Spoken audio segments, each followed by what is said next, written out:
Hari ini hari Rabu tanggal 16 Oktober 2024. Hari esok merupakan hari terakhir masa wasa di tahun 2024 ini. Merupakan hari pawarana bagi para biku sangha untuk keluar dalam masa wasa selama 3 bulan yang ditetapkan untuk para biku berdiam di satu tempat atau wihara. Sebenarnya musim masa wasa atau musim penghujan berlangsung selama 4 bulan. Hanya saja Sang Buddha menetapkan 3 bulan pertama untuk para biku tinggal berdiam. Sementara 1 bulan terakhir adalah waktu untuk mencari kain untuk menambal atau menambahkan persediaan jubah guna menghadapi musim dingin yang akan tiba setelah berakhirnya musim penghujan. Ini 3 bulan masa wasa sebagaimana yang ditetapkan oleh Sang Buddha. Jika tidak ada halangan karena ada kasus-kasus tertentu yang mana mungkin seorang biku akan masuk wasa di belakang, tidak ikut masuk wasa di awal, jadi lanjut masuk wasa belakangan, itu juga ada. Namun umumnya 3 bulan pertama itulah yang ditetapkan untuk tinggal berdiam. Di sini ingin menyampaikan pada kesempatan kali ini mengenai mungkin apa yang cukup berharga, terlebih dalam hal berhubungan dengan orang lain secara sosial, dalam komunikasi. Dalam hal berkomunikasi, tentunya kemampuan di dalam berbicara, bertutur kata, menggunakan tata bahasa yang mudah dicerna, yang tidak terlalu panjang lebar, namun dapat langsung dimengerti maksud di dalamnya, adalah hal yang boleh dibilang merupakan nilai lebih dan begitu penting. Namun terkadang kita juga melupakan satu hal yang juga tidak kalah pentingnya, yaitu kemampuan untuk dapat menjadi pendengar yang baik. Ini yang kadang terabaikan, namun memiliki nilai lebih yang bahkan melebihi kemampuan untuk berbicara tersebut. Kalau boleh dikatakan, mungkin di dunia ini terdapat banyak sekali orang-orang yang memiliki kemampuan linguistik, kemampuan berkomunikasi, kemampuan di dalam berbicara, baik itu berbicara secara personal maupun berbicara di depan umum. Namun di antara orang-orang yang memiliki kemampuan dalam berbicara tersebut, mungkin kita akan menemukan hanya beberapa orang saja yang memiliki kemampuan untuk menjadi seorang pendengar yang baik. Ketika kita katakan memang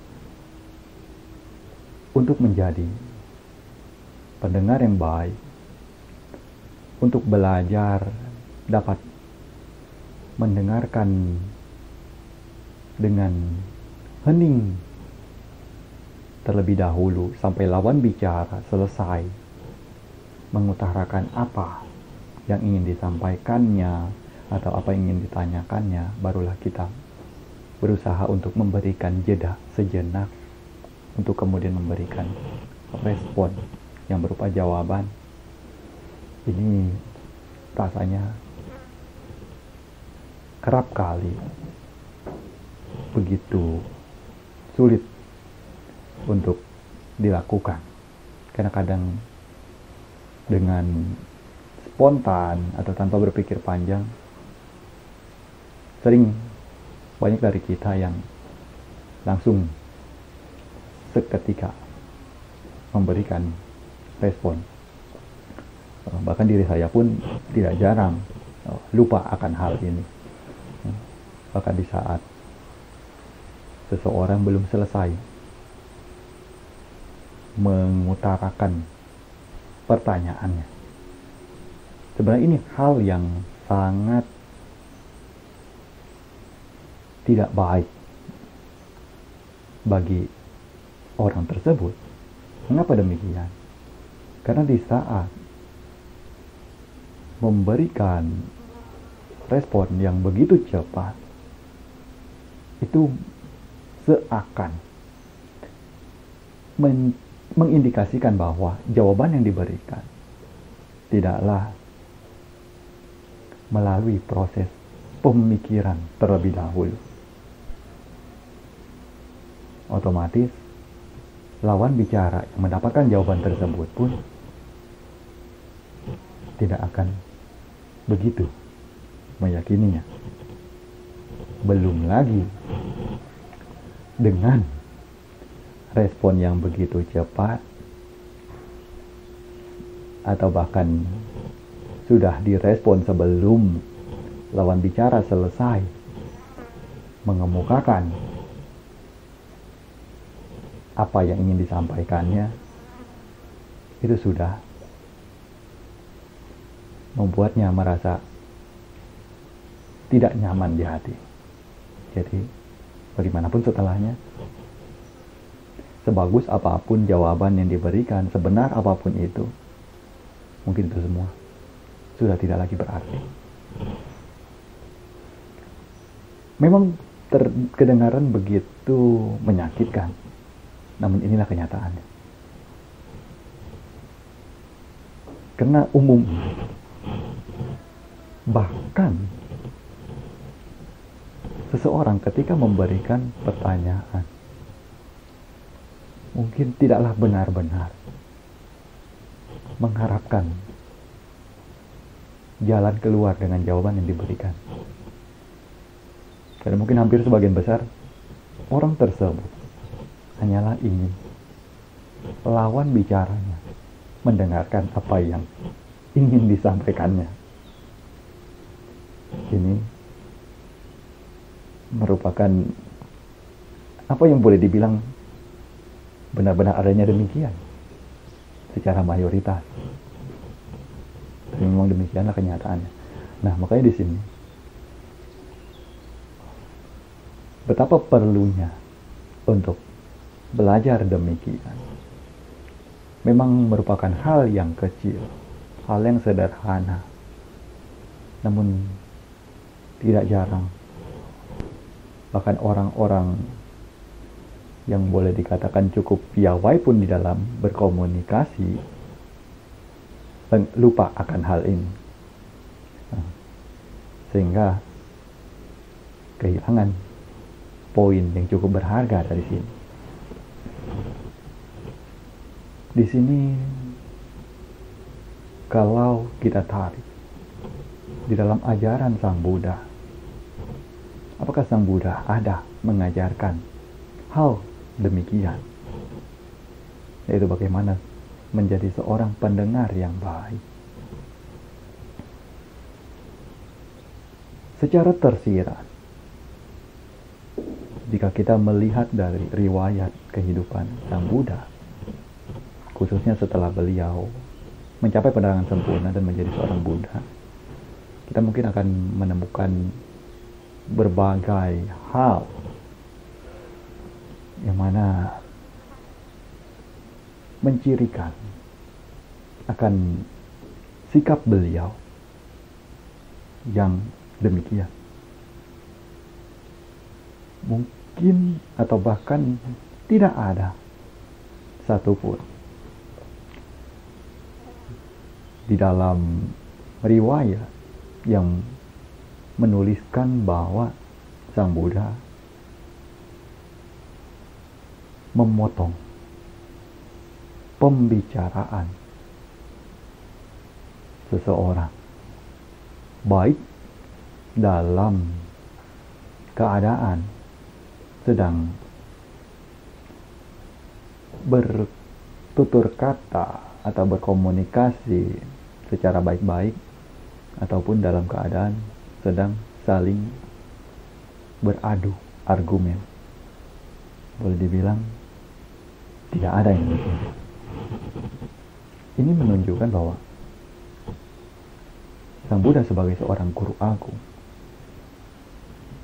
menganggap betapa pentingnya poin ini untuk menjadi seorang pendengar. Contohnya, pada saat beliau baru saja mencapai penerangan sempurna, terdapat salah seorang pemuda yang mungkin kita akan kenal bagi seseorang yang tentunya mempelajari Buddha Sasana ini dari riwayat hidup Sang Buddha. Tentunya mengenal pemuda ini, pemuda Yasa, yang berjalan-jalan di dalam hutan karena merasa penat di rumahnya. Di sini begitu penuh dengan tekanan, penuh dengan kesibukan, penuh dengan kebisingan, dan berbagai hal tidak nyaman lainnya. Yang Buddha pun mendengar itu, terus mendengarkan sampai Yasa itu juga berhenti, lalu baru memberikan jawaban tanpa pemuda Yasa ini mengetahui bahwa Sang Buddha berada di sana dan mendengar apa yang dia tuturkan. Lalu Sang Buddha katakan apa? Di sini tidaklah penuh dengan tekanan.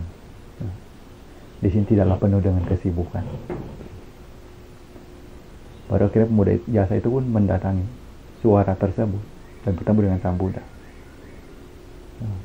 Sampai ada interaksi, baru Sang Buddha ketika sudah mengetahui, kemudian memberikannya dhamma, anupubikata.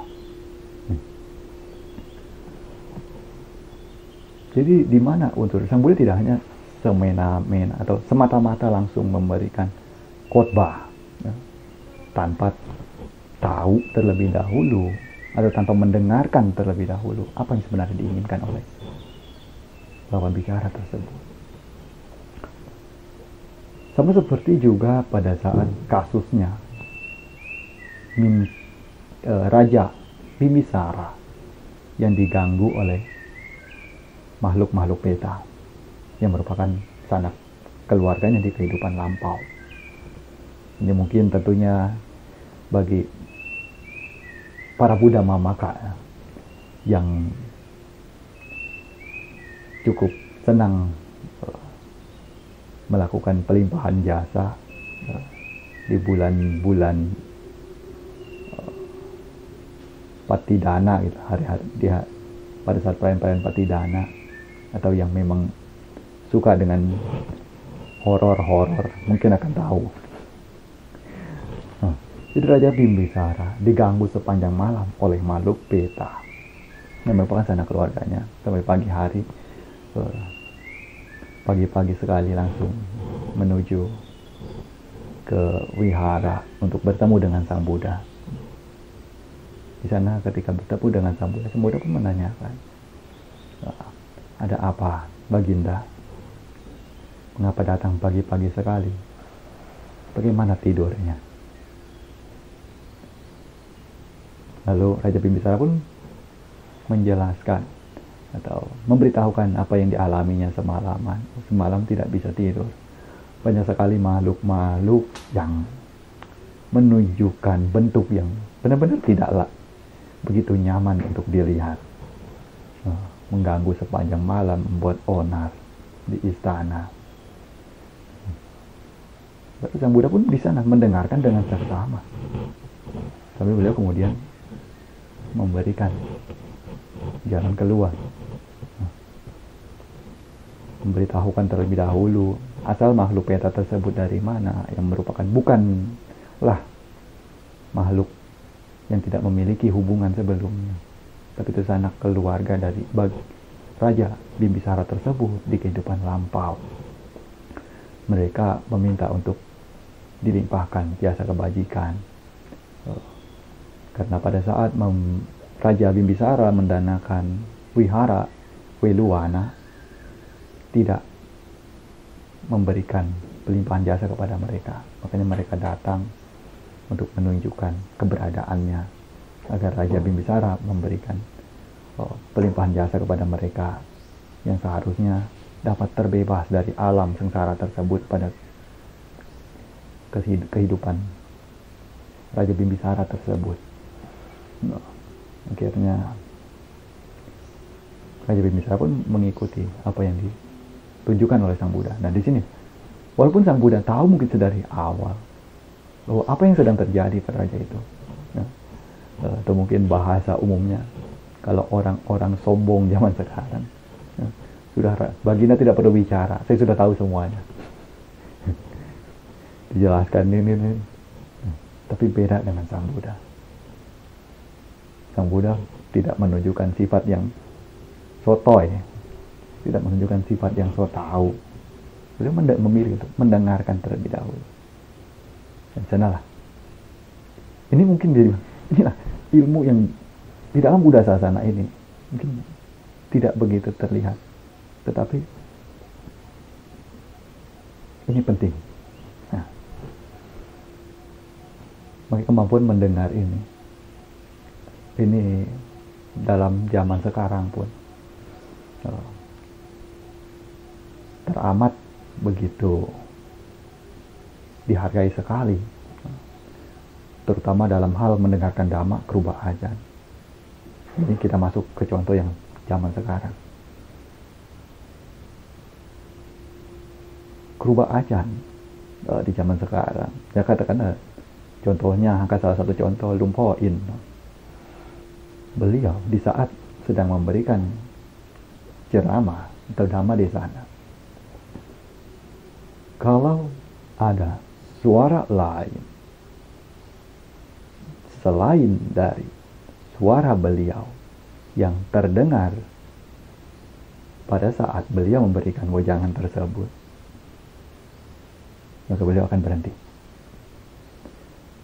Dan mungkin beliau, atau bukan mungkin, sudah pernah terjadi di mana beliau berhenti dhamma di sana pada kala tersebut. Ini menunjukkan betapa berharganya momen di mana terdapatnya keheningan itu. Karena di saat kita berusaha untuk mendengarkan dengan seksama, mendengarkan dengan hening, tanpa perlu terburu-buru untuk memberikan jawaban, tanpa perlu terburu-buru untuk merespon, berusaha untuk dengarkan dulu. Di sanalah. Karena di saat kita dalam kondisi hening mendengarkan, kita akan mendengarkan atau akan mendengar apa yang tidak kita dengar di saat kita berbicara. Dapatnya. Nah, ini saya berusaha untuk berbicara dengan sedikit teknik penekanan. ada jeda dan beberapa hal yang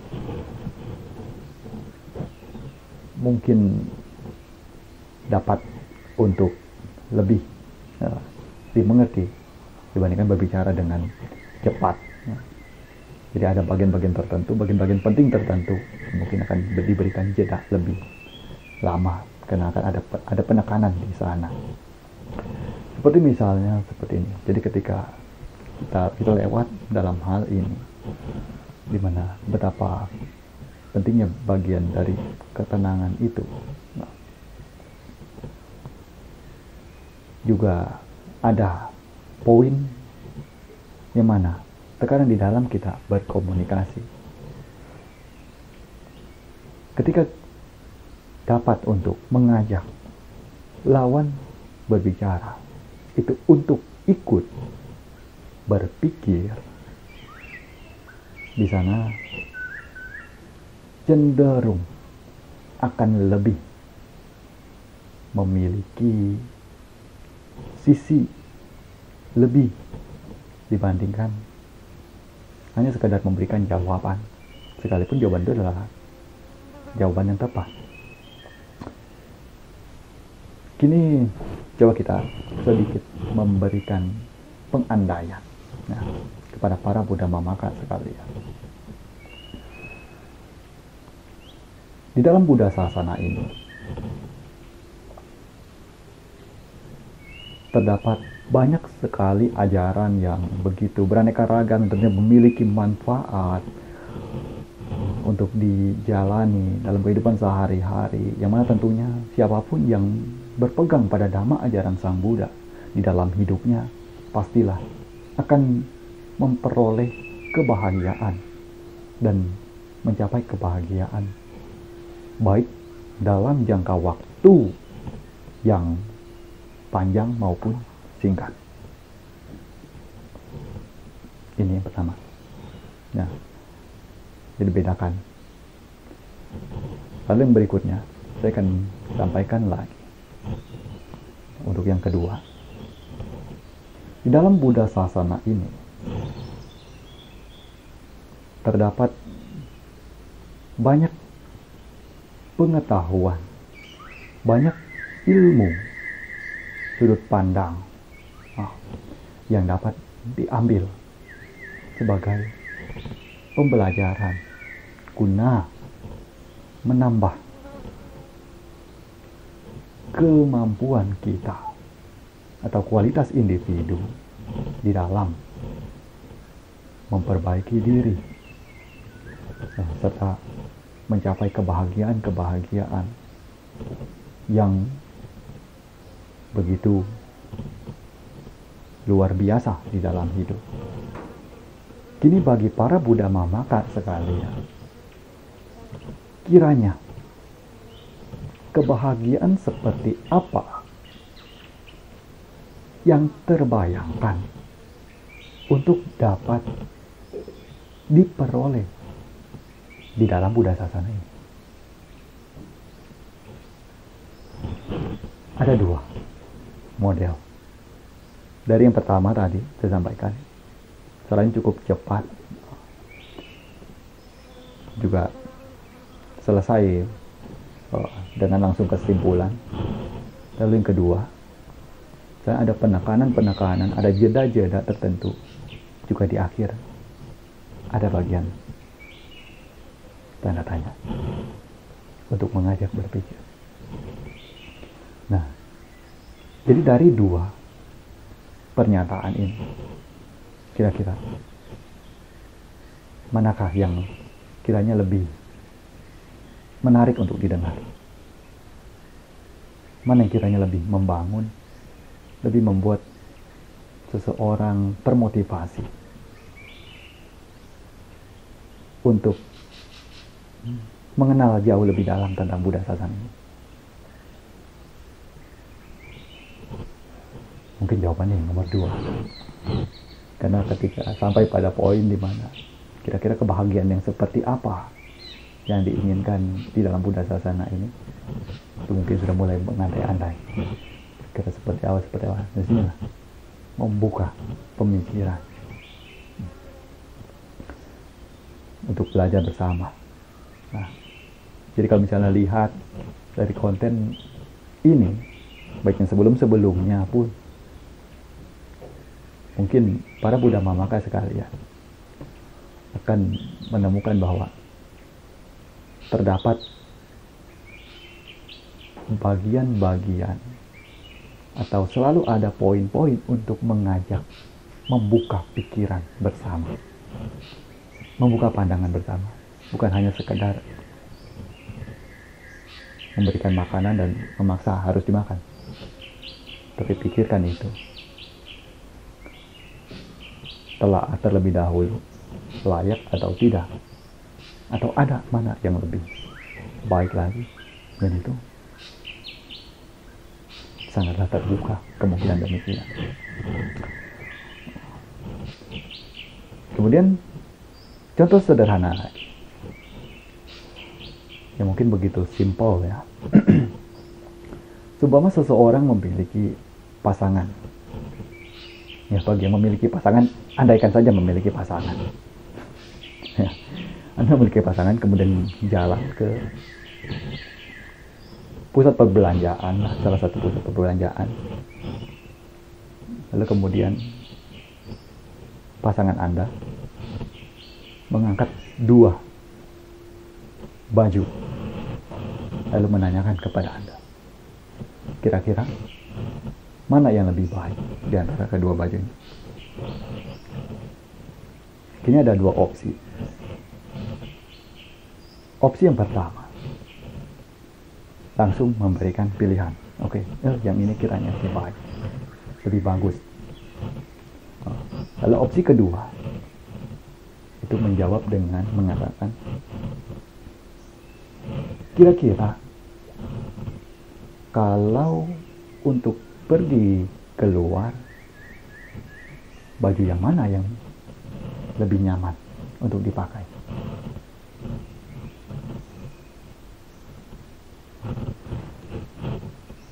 Dari 2 respon, 2 jawaban tersebut, kira-kira mana yang lebih ingin didengar oleh lawan bicara?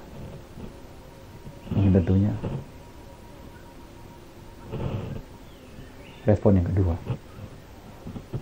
karena mengajak untuk berpikir lagi, mengajak untuk berpikir bersama.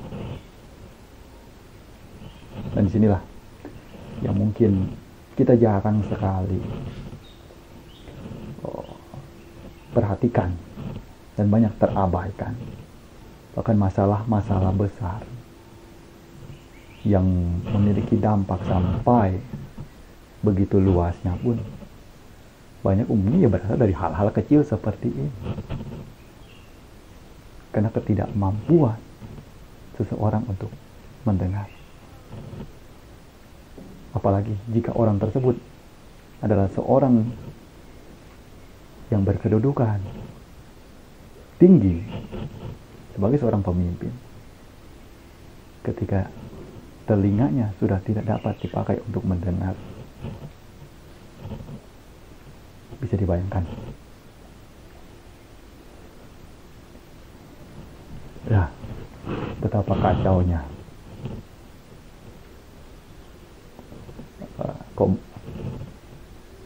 lingkungan yang ada di bawahnya atau yang dipimpinnya. Nah, disinilah. Maka mungkin untuk hari ini ingin menitipkan kepada para Buddha Mamaka sekalian satu pelajaran penting akan nilai penting bagaimana caranya menjadi seorang pendengar yang baik. Ini ilmu yang boleh dibilang bukan ilmu sembarangan. Walaupun terkesan begitu sederhana, namun pada prakteknya tidaklah begitu mudah. Namun bisa dimengerti sendiri akan betapa besar dampaknya jikalau seseorang memiliki kemampuan tersebut, yaitu kemampuan untuk mendengarkan dengan seksama, lalu berusaha untuk memberikan jeda beberapa detik 3 atau 4 detik. Lalu kemudian memberikan jawaban. Dan di sanalah orang tersebut akan dapat langsung menaklukkan hati si lawan bicara. Ini bukan tentang mengajarkan untuk menjadi seorang yang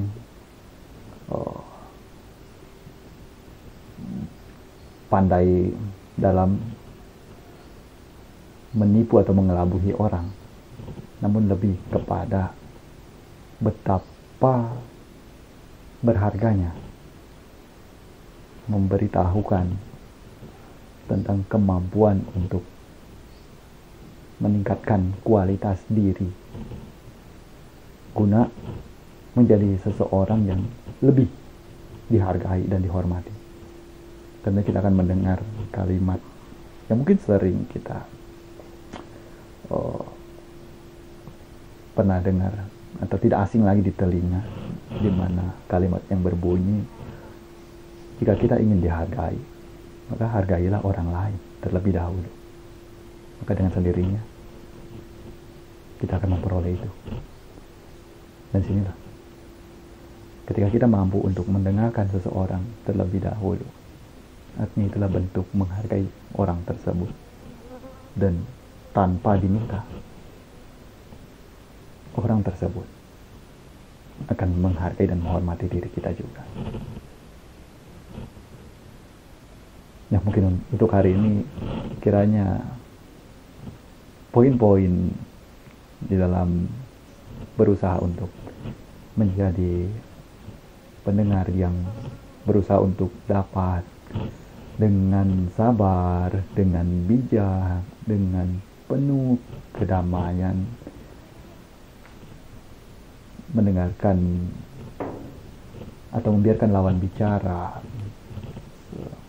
mengutarakan apa yang ingin disampaikannya terlebih dahulu untuk kemudian merespon, kiranya dapat untuk dijadikan sebagai satu gambaran di dalam melihat ke dalam diri kita untuk opana itu. Kira-kira apakah diri kita sudah dapat untuk menjadi seorang pribadi yang demikian, atau masih perlu belajar untuk dapat menjadi seorang yang demikian. Tapi sekalipun memang sudah demikian, ya maka itu adalah hal yang baik. Hanya saja jangan sampai itu ditinggalkan, karena itu bisa saja nanti suatu saat lupa dan melalaikannya. Karena seiring dengan bertambahnya ego, lantas hanya ingin didengar tanpa mau mendengar. Namun bagi beberapa yang mungkin sama sekali belum pernah mencoba untuk memperhatikan hal ini, juga dapat sesekali mencobanya. Coba belajar untuk dengarkan terlebih dahulu lawan bicara, lalu kemudian dengan diri kita dapat menghargai, maka penghargaan tersebut juga akan datang dengan sendirinya untuk diri kita. Ya mungkin untuk hari ini hanya inilah yang dapat disampaikan. Semoga para Buddha Mamaka sekalian semakin lebih maju di dalam Buddha Sasana, semakin lebih tertarik lagi untuk mempelajari dan mempraktekkan Dhamma ajaran Sang Guru. Semoga kehidupan kita semakin terberkahi, semakin maju, serta semakin bertambah kebahagiaan, dan tentunya semakin dekat dengan tujuan tertinggi, yaitu akhir dari penderitaan.